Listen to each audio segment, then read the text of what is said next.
Hello everyone, कैसे हो सब लोग। उम्मीद है कि सब बहुत अच्छे से होंगे। इस वीडियो में हम डिस्कस करने वाले हैं क्वेश्चन नंबर 8 के थर्ड पार्ट के सॉल्यूशन के बारे में। अगर आपने इससे प्रीवियस वीडियो अभी तक नहीं देखा, साथ ही साथ आने वाले वीडियोस का सॉल्यूशन देखना चाहते हो तो कंप्लीट प्लेलिस्ट का लिंक मिलेगा आपको डिस्क्रिप्शन में। तो एक बार डिस्क्रिप्शन आप जरूर चेक कर लोगे। साथ ही साथ अगर आपने टेलीग्राम पे नहीं ज्वाइन किया है तो ज्वाइन कर लो भाई, उसका भी लिंक मिलेगा डिस्क्रिप्शन में।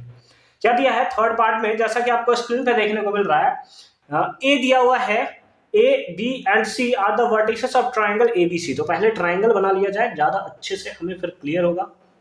जैसे ये सपोज करो कि क्या है, ट्राइंगल है ये हमारा ए बी सी है ना। ए ये हो गया बी और ये हो गया सी। दिख रहा है क्या सारे अच्छे से? हाँ बिल्कुल दिख रहा है। अब ए का कोऑर्डिनेट दिया हुआ है ए कॉमा बी है ना, ए कॉमा बी। बी का कोऑर्डिनेट दिया है दैट इज -4,3 और सी का कोऑर्डिनेट दिया हुआ है दैट इज 8,-6। कितना दिया है? 8,-6। ठीक है, 8,-6। ठीक है। उसके बाद क्या दिया है, point D is on B C है ना। पॉइंट डी जो है वो लाइन बी सी पे है, इस तरीके से such that B D is to D C है ना। B D is to D C is 2:1, यानी कि बी डी वाला पार्ट जो है वो 2 गुना है ना, डबल है कंपेयर टू डी सी। ठीक है, यानी कि रेशियो हमें दिया हुआ है। ठीक है, रेशियो याद रखियो उसको, कितना है? 2:1 का रेशियो आपको दिया हुआ है। ठीक है, ये रेशियो आपको दिया हुआ है कितना? 2:1 है ना। फर्स्ट वाला पार्ट, इधर वाला पार्ट 2 होगा, इधर वाला पार्ट 1 होगा। ठीक है, अच्छी बात है। And M is the mid point of AD. अच्छा, एडी को अगर आप ज्वाइन कर देते हो, एडी को अगर आप ऐसे ज्वाइन कर देते हो तो इसका मिड पॉइंट आपको दिया हुआ है। ये बोल रहा है कि एम है और इसका मिड पॉइंट कितना दिया है? 6,0। ठीक है, ये अभी तक तो इतना चीजें हमें पता चला। ठीक है, इतना चीजें हमें पता चला। ठीक है, find coordinate of point D है ना। कोऑर्डिनेट बताना है कि डी का कितना मतलब डी पॉइंट का कोऑर्डिनेट क्या होगा इसके बारे में। ठीक है, चलो डी का कोऑर्डिनेट कैसे बना सकते हैं, ये तो बच्चा वाला क्वेश्चन है भाई। यहाँ पर आप सेक्शन फॉर्मूला लगा दो, आंसर आपके पास निकल जाएगा। ठीक है, अगर आपसे बी पार्ट में देखो तो पूछा है कोऑर्डिनेट ऑफ पॉइंट ए है ना। ए का कोऑर्डिनेट निकालना है, ये पॉइंट निकाल दो। अरे भाई ये तो बच्चा वाला क्वेश्चन चल रहा है भाई। ठीक है, ए बी तो एकदम बच्चा वाला क्वेश्चन है। मतलब आप लोग इतने हार्ड क्वेश्चन सॉल्व कर रखे हो आप लोग बुक में, लेकिन देना है इसको बच्चा वाला। बताओ, सी पार्ट में है equation of line passing through M and parallel to line B C है ना। बी, हाँ ये क्वेश्चंस में दम है थोड़ा, मतलब कंपेयर टू ए और बी। ठीक है, तो आ जाओ ए से स्टार्ट करते हैं हम लोग। हमें क्या पूछा है? कोऑर्डिनेट दिया है पॉइंट किसका? डी का कोऑर्डिनेट हमसे पूछा हुआ है कि क्या होगा। देखो, अगर हमें कोऑर्डिनेट दिया हुआ है तो इसको हम लोग सपोज कर लेंगे x1 y1, इसको सपोज कर लोगे x2 y2 और इसको सपोज कर लोगे m1 और इसको m2। कुछ लोग m और n लेकर चलते हैं, जैसे बोलोगे आप कर दूंगा। mn ले लूं, चलो mn ले लेता हूं, यानी m का वैल्यू 2 हो गया और n का वैल्यू कितना हो गया? 1 हो गया। ठीक है, जैसे भी आपने पढ़ा होगा mn रेशियो लिया होगा, m1 m2 लिया होगा, तो उस बेसिस पे आप समझ सकते हो। ठीक है, देखो x और y निकालने का फॉर्मूला क्या होता है? जैसे इसका कोऑर्डिनेट क्या होगा? x का कोऑर्डिनेट हमने सपोज किया x और y, तो x निकालने के लिए फॉर्मूला आएगा आपके पास, दैट इज क्या? m1 m2 से मैं पढ़ रखा हूं ना, इसीलिए मेरे को ऐसा आता है। mx2 plus nx1 divided by m plus n। ये x निकालने का हो गया, और y निकालने के लिए आप लिखोगे my2 प्लस ny1 है ना, ny1 डिवाइडेड बाई, सॉरी हाँ y1 निकाल रहा है। ठीक है, y1 डिवाइडेड बाई क्या हो गया? m प्लस n है ना। ऐसे मैंने याद रखा है m1 x2 plus m2 x1 divide by m1 plus m2, इसीलिए थोड़ा ना mn में थोड़ा कंफ्यूजन होता है मेरे को, बट ठीक है चलो। m का वैल्यू कितना है बताओ? 2 है।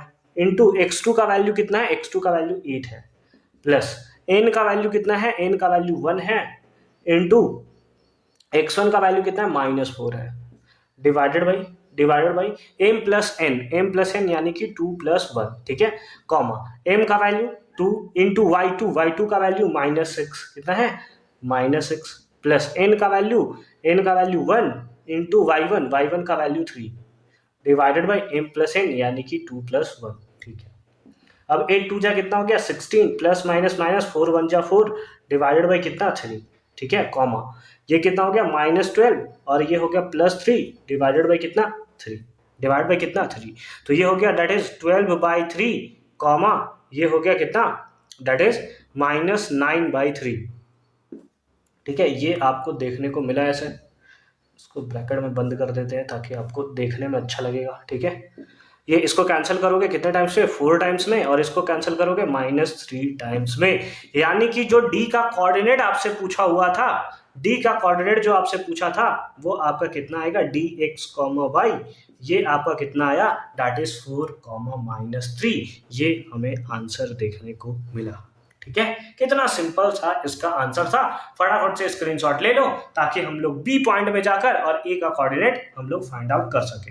ले लिया स्क्रीनशॉट, बहुत अच्छी बात है। मिटा दे, बहुत अच्छी बात है। चलो आ जाओ, बी पार्ट में हमें किसका निकालना है, कोऑर्डिनेट ऑफ ए निकालना है ना। इसका ए का कोऑर्डिनेट ये आपको दिया है मिड पॉइंट, इसका अभी आपने कोऑर्डिनेट निकाला, कितना निकाला भाई, इसको चेंज कर दे क्या, ये डी का कोऑर्डिनेट अभी आपने निकाला था, इधर लिख देते हैं। डी का कोऑर्डिनेट कितना था, डी का कोऑर्डिनेट था दैट इज 4, -3, ये था ना, 4, -3। मैंने मिटा भी दिया था, इतना ही था शायद, ठीक है। हाँ, अब एक बार बैक करके देख लोगे, यही था, ठीक है। 12/3 था और -9 में था, ठीक है। तो ये डी का कोऑर्डिनेट है, ये आप याद रखोगे, ये है, ये इसका मिड पॉइंट है। तो x1 + x2 / 2 ये हमारा सिंपल फॉर्म में इसके इक्वल आएगा, है ना, आता है ना, ऐसे ना मिड पॉइंट होता है, ऐसे ना मिड पॉइंट होता है भाई। जैसे ये हमारे पास है, ये लेट अस सपोज a है, ये b है और ये c है, c मिड पॉइंट दिया हुआ है। तो अगर ये x1 y1 है और ये हमारा x2 y2 है, तो उस केस में इसका m, n, ये जो होगा m, मिड पॉइंट जो m होगा ये किसके इक्वल होगा, दैट इज x1 + x2 / 2। ऐसे ही होता था, इसके दोनों के सम / 2 ये m के इक्वल होता था। उसी टाइप से अगर आप देखो तो ये 6 जो है, मिड पॉइंट 6 जो है वो किसके इक्वल होगा, दैट इज x1 + x2, है ना, ये हमारा x2 हो गया, यानी कि a + 4 / 2 के इक्वल होगा। एंड उसके साथ साथ आप बोल सकते हो ये जीरो जो है, ये जीरो जो है ये y एक्सिस है, तो y1 + y2 यानी कि b -3 / 2 के इक्वल हमें देखने को यहाँ पर क्लियरली मिलेगा, ठीक है। अगर आप चाहो तो यहाँ पर फोटो बनाना चाहो तो बना सकते हो, ठीक है, बनाना चाहो तो बना सकते हो। पहले इसको हम लोग बना लेते हैं, फिर हम लोग फोटो भी बना देंगे उसका, ठीक है। देखो कितना हो जाएगा, 6 × 2 = 12, या पहले a से मल्टीप्लाई करते हैं, इसके नीचे by 1, इसको 1 से मल्टीप्लाई करोगे, कोई चेंज नहीं, a + 4 = 6 × 2 = 12। तो a = कितना हो गया, 12, और ये प्लस में इधर गया तो माइनस में, तो a का वैल्यू कितना आ गया, 8 आ गया। कितना आ गया, a का वैल्यू 8, ठीक है। एंड फिर b -3, इसका 1 से मल्टीप्लाई कर दोगे तो ये आ जाएगा b -3, 2 × 0 दैट इज 0। तो b = कितना आ गया, इधर आ गया 3। तो a का वैल्यू आ गया आपके पास 8 और b का वैल्यू आपके पास कितना आ गया, दैट इज ये वैल्यू हमें देखने को मिला 3। यानी कि देयरफॉर कोऑर्डिनेट ऑफ a, है ना, a का कोऑर्डिनेट आप कितना होगा, a कितना दिया था, a, b, जो कि किसके इक्वल आएगा, दैट इज 8, 3 के इक्वल हमें देखने को मिलेगा, है ना, 8, 3। इसको अगर आप बनाना चाहो तो कुछ ऐसे बना सकते थे, ठीक है, ऐसे बना सकते थे कि ये आपका a है, ये आपका d है ना, AD था ना, ये आपका हो गया a, b, और d आपका कितना हो गया, दैट इज 4, -3, ठीक है। और ये मिड पॉइंट था जो कि m था, और m का वैल्यू किसके इक्वल था, दैट इज 6, 0। तो उस बेसिस पे ये जो था x1 + x2 / 2 के इक्वल था। तो ये हमारे पास आ गया किसका, a का भी कोऑर्डिनेट। अब c पार्ट में हमें दिया हुआ है, चलो c पार्ट थोड़ा सा लेंदी है बट उसको आराम से सॉल्व करेंगे, टेंशन क्यों लेते यार, तुम टेंशन मत लो, ठीक है। चलो c पार्ट को भी सॉल्व करते हैं। फिलहाल मिटा दिया जाए क्या, इसको मिटा दे, चलो बहुत अच्छी बात है। सी पार्ट में देखो क्या है, सी पार्ट में दिया है इक्वेशन ऑफ अ लाइन, है ना, equation of a line passing through M. अच्छा, हमें बताना है इक्वेशन ऑफ लाइन जो एम से पास करता है एंड पैरेलल टू बीसी। अच्छा, इस लाइन के पैरेलल है, तो सपोज करो कि ये जो लाइन है, ये जो लाइन हमने ड्रॉ किया है जस्ट बीसी के क्या है, पैरेलल हमें देखने को मिलेगा। और लॉ ऑफ पैरेललिज्म आपने पढ़ रखा है कि अगर लॉ ऑफ पैरेललिज्म में क्या होता है कि ये इसके पैरेलल है, अगर आप बीसी का स्लोप निकालते हो, इसका अगर आप स्लोप निकालते हो तो ये इक्वल होगा किसके, जो पॉइंट एम से क्रॉस कर रहा है ना, इस लाइन के जो है, लाइन जहां से क्रॉस कर रहा है, लाइन जो कि एम से क्रॉस कर रहा है, इसके स्लोप के होगा। बोलो होगा या नहीं होगा। अगर इसके स्लोप को m1 लेते हो और इसके स्लोप के लेते हो तो दोनों का स्लोप इक्वल होगा, है ना। और हमें इस लाइन का इक्वेशन हमें बताना है। ठीक है। तो हम लोग क्या कर सकते हैं, इक्वेशन ऑफ लाइन के लिए हमारे पास फॉर्मूला होता है y minus y one is equals to m into x minus x one, यही होता है फॉर्मूला, है ना। तो देखो अगर इस लाइन के लिए निकालना है x और y का वैल्यू तो आपके पास है, मतलब x1 और y1 का वैल्यू तो आपके पास है, बस आपको स्लोप चाहिए। और वो स्लोप निकलेगा कैसे, इससे, क्योंकि इसका जो स्लोप निकलेगा वही स्लोप इसका होगा। तो सबसे पहले इसका स्लोप लगाएंगे, फिर हम लोग इस फॉर्मूले में पुट कर देंगे, आंसर हमारा एकदम निकल कर आ जाएगा। भाई समझ गए बात को कि क्या हम लोग करने वाले हैं एक्चुअल में, ठीक है। तो सबसे पहले हमारा काम क्या है कि स्लोप ऑफ BC, है ना, स्लोप ऑफ BC, इसके स्लोप को फाइंड आउट करना हमारा पहला काम है। और स्लोप का फॉर्मूला क्या होता है, that is y2 minus y1 divided by x2 minus x1। चलो निकालो स्लोप कितना आता है, y2 माइनस y1 यानी कि माइनस एक्स माइनस 3, यही होगा ना, y2 minus y1, x2 minus x1 यानी कि x2 इतना माइनस फॉर्मूले का और माइनस इसका भी तो प्लस हो गया ना, है ना। पिछली बार देखोगे एक क्वेश्चन में हमने इसी में गलती कर दिया था, ठीक है, उसमें बहुत भर भर के गालियां भी मिली थी हमें, ठीक है, बट ठीक है, वो हो जाता है कभी कभी मिस्टेक। जैसे ये कितना हो गया -9 और ये कितना हो गया, दैट इज 12। तो 3 के टेबल में 3 टाइम्स और 3 के टेबल में 4 टाइम्स, यानी कि स्लोप कितना आया -3/4। कितना आ गया स्लोप, -3/4। अब जैसे ही स्लोप निकल गया, अब तो सिंपल है भाई, इक्वेशन ऑफ लाइन जो है वो आप बड़े ही प्यारे तरीके से आप फाइंड आउट कर सकते हो। क्यों, बिकॉज या फिर now slope of BC is equals to slope of line passing through M, है ना, ऐसे आप लिख दोगे, पासिंग थ्रू M, यानी कि जो स्लोप ऑफ लाइन होगा वो किसके इक्वल होगा, उस स्लोप के इक्वल होगा जो M के थ्रू पास कर रहा है। क्यों, क्योंकि दोनों एक दूसरे के पैरेलल है। तो फिर उस बेसिस पे स्लोप ऑफ BC कितना है, -3/4। इसको सपोज कर लेते हैं कि इसको हम लोग ले लेते हैं M, सपोज कर लो M, है ना, slope of line passing through M, इसको हम लोग स्लोप ही ले ले रहे हैं, दैट इज स्लोप, ठीक है, M ले रहे हैं ना, मतलब M मतलब उसी पॉइंट का, और स्लोप को भी हम लोग M से ही शो करते हैं, तो M हमने ले लिया है, ठीक है। ये किसका स्लोप निकल गया, इस लाइन का हमें स्लोप निकल चुका है।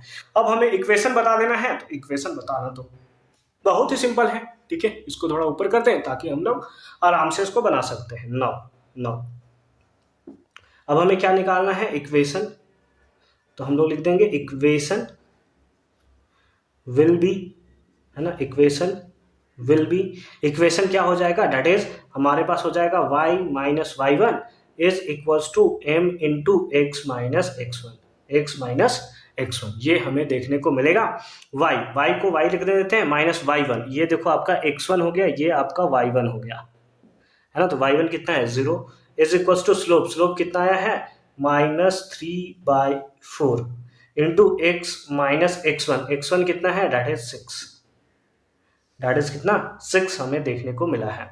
तो हमारे पास आ गया y इक्वल्स टू -3/4x और माइनस इसको मल्टीप्लाई कर दोगे तो कितना आ जाएगा, दैट इज माइनस और माइनस प्लस, ठीक है। तो ये हो गया 3/4 इंटू 6, ये हमें देखने को मिला, ठीक है। अब आप क्या कर सकते हो, 4 और 4 का एलसीएम ले लो, ठीक है।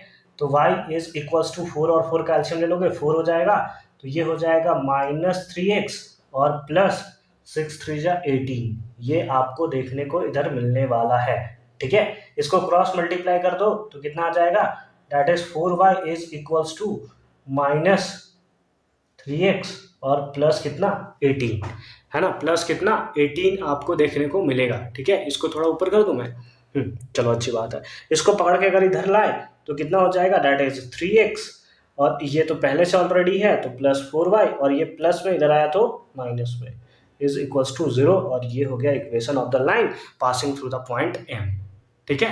तो इस बेसिस पे बड़े ही प्यारे तरीके से सिंपल फॉर्म में इसका आंसर जो है आप फाइंड आउट कर सकते हो। ये थोड़ा सा तीनों क्वेश्चंस में जो था, ये क्वेश्चन थोड़ा इंटरेस्टिंग क्वेश्चन था, बाकी क्वेश्चन तो हलवा था भाई, आपको भी लगा होगा बहुत ही हलवा क्वेश्चन था। तो आई होप कि ये पार्ट भी आपको बहुत अच्छे तरीके से समझ में आया होगा। मिलते हैं आपसे अगली वीडियो में क्वेश्चन नंबर 9 के सॉल्यूशन के साथ। फिलहाल कंप्लीट प्लेलिस्ट का लिंक मिलेगा आपको डिस्क्रिप्शन में, तो एक बार डिस्क्रिप्शन आप जरूर चेक कर लोगे।